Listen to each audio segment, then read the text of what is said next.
In conclusion, you've now seen all the basics of creating a design in Canva and outputting it into some popular forms. So what you can now do is you can now pick your own format. You'll then know how you can pick your own particular template. You can now edit that template by placing those pages inside of your canvas, adding and taking out elements, adding and taking out text, changing the background, and then adding in uploads that you place inside of Canva.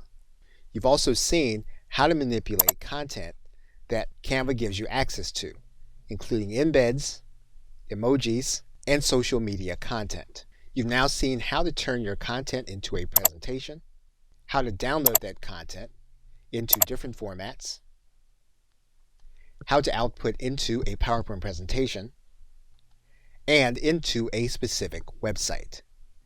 And although most of the functionality exists within the paid level called Canva for Work, we also looked at the brand kit and the importance of it and being able to have those elements available to you when you are using Canva for your business.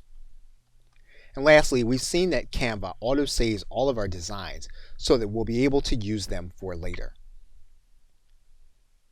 Okay, so with that, thanks, and I'll see you either in another video or in another course.